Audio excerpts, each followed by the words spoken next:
Friends, welcome to Ravi Mamidi's kitchen.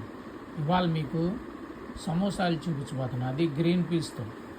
దానికి కావాల్సిన ingredients: ఒక 4 పొటాటోస్ అంటే ఉల్లగడ్డలు, నెక్స్ట్ 1.5 కప్పు గ్రీన్ పీసు, ఒక 5 పచ్చిమిర్చి, 1 కప్పు కొత్తిమీరాకు, ఆమ్చూర్ పౌడరు ఒక 4 స్పూన్లు, ధనియాలు ఒక 2 స్పూన్లు,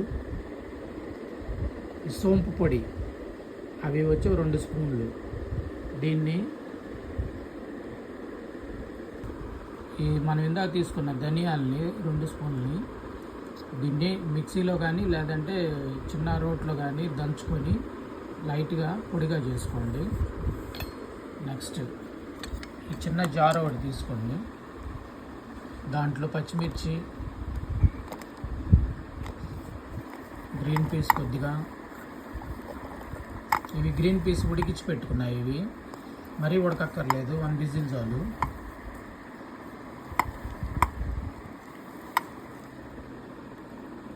నెక్స్ట్ కొత్తిమీర ఆకు కూడా దాంట్లో మిక్సీ జార్లో వేసేసుకోండి. గ్రీన్ పీసు, పచ్చిమిర్చి, కొత్తిమీర ఆకు వేసింది ఇలా గట్టిగా పేస్ట్ లాగా చేసుకోండి. నెక్స్ట్ ఈ ధనియాలని నేను మామూలుగా రోట్లో వేసి క్రష్ చేశాను. నెక్స్ట్ మైదా పిండి తీసుకోండి 2 కప్పులు, దాంట్లో కొద్దిగా ఆయిల్ వేసి, కొద్దిగా వాము కూడా వేసి, కొద్దిగా వాటర్తో చపాతీ పిండిలాగా కలుపుకొని ఒక 1/2 అవర్ దాని మీద క్లాత్ కప్పి రెస్ట్ ఇవ్వండి దానికి. ఫ్రెండ్స్, ఇలా ప్యాన్ తీసుకోండి, దీంట్లో ఒక 2 స్పూన్ల ఆయిల్ వేసుకోండి. దాంట్లో ఇందాక మనం పచ్చిమిర్చి, కొత్తిమీరాకు అవన్నీ వేసాం కదా, అవన్నీ వచ్చేసి దాంట్లో వేసి కాసేపు పచ్చివాసన పోయేదాకా వేపాలి. ఫ్రెండ్స్, ఇది కొద్దిగా పచ్చివాసన పోయింది. దీంట్లో ధనియాల పొడి అలా కొద్దిగా వేసుకోండి. నెక్స్ట్ ఆమ్చూర్ పౌడరు, సోంపు పౌడరు,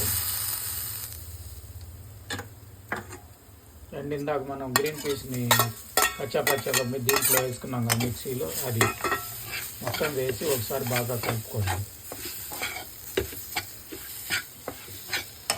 ఇవి కూడా పచ్చివాసన పోయిన తర్వాత మనం ఉడికిచ్చిన ఉల్లగడ్డలు ఉన్నాయి కదా ఇందాక, అవి కూడా దీంట్లో వేసుకొని స్మాష్ చేసేసుకోవాలి మొత్తం. ఇలా బాగా మిక్స్ చేసుకున్న తర్వాత బాగా ఉల్లగడ్డలు కూడా బాగా క్రష్ చేసేసుకోండి. దీన్ని ఇలా అయిపోయిన తర్వాత మనం ఇందాక నానబెట్టింది ఉంది కదా మైదా పిండి, చపాతీ పిండిలాగా, దాన్ని తీసుకొని చిన్న చిన్న చపాతీలాగా చేసుకోవాలి. చూపిస్తాను ఫ్రెండ్స్. ఇలా మైదా పిండిని చపాతీలాగా చిన్న చిన్న చపాతీలాగా చేసుకున్నా, దీన్ని మధ్యకి కట్ చేయాలి. దీన్ని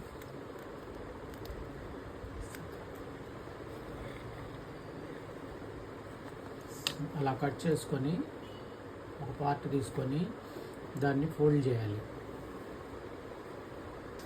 ఫ్రెండ్స్, ఒక చిన్న కప్పులో కొద్దిగా మైదా తీసుకోండి, దాంట్లో కొద్దిగా వాటర్ పోసుకోండి. ఇది ఎందుకంటే ఆ సమోసాలకి సైడ్స్ అంటించడానికి. సాల్ట్ మాత్రం మీరు ఆ మైదా పిండి కలిపేటప్పుడు చూసి అడ్జస్ట్ చేసుకోండి.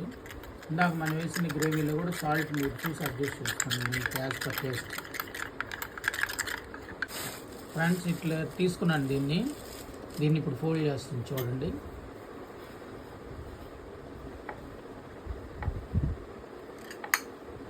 అట్లా ఫోల్డ్ చేసి దాని మధ్యలో జాయింట్స్ దగ్గర కొద్దిగా మైదా పిండి వేయండి, ఓడకుండా. ఎందుకంటే ఆయిల్లో వేయగానే ఒక్కోసారి ఓపెన్ అయిపోతాయి.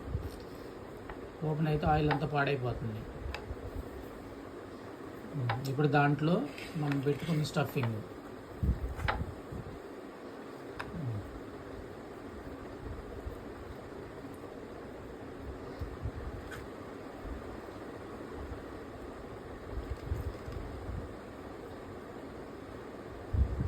స్టఫ్ ఎంతవరకు పట్టిద్దో చూసుకొని, నెక్స్ట్ జాయింట్ వైపు కాకుండా బ్యాక్ సైడ్ చిన్న ఫోల్డ్ పెట్టుకోండి.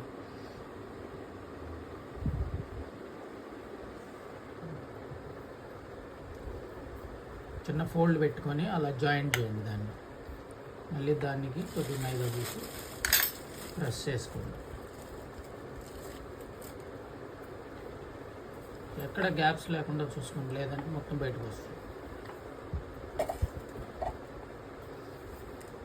అంతే, సమోసాస్ రెడీ. వీటిని ఆయిల్లో ఫ్రై చేస్తే సమోసాస్ అయిపోతాయి. దీనికి టమాటా కచప్పు లేదంటే గ్రీన్ చట్నీ రెండు వేసుకొని తింటే చాలా అద్భుతంగా ఉంటుంది. చాలా వెరీ వెరీ టేస్టీ. ఫ్రెండ్స్ చూసారుగా సమోసాలు ఇలా వచ్చినాయి, ఎంత బాగా వచ్చినాయో చూడండి. ఇవి వచ్చేసి డీప్ ఫ్రై చేయాలి. ఆయిల్ కొద్దిగా లో ఫ్లేమ్లో ఉన్నప్పుడే వేసేయండి, లేదంటే పైన పైన మాడిపోతాయి, లోపలికి ఉడకవు. ఫ్రెండ్స్ ఇలా ప్యాన్లో ఆయిల్ పోసుకొని ఈ సమోసాలని చిన్నగా డిప్ చేసుకోండి, లో ఫ్లేమ్లో ఉండాలి.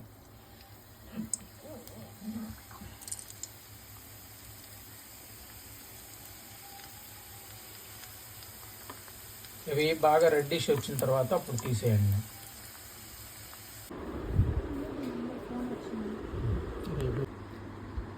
ఫ్రెండ్స్ చూసారుగా సమోసాస్ ఎలా వచ్చినాయో.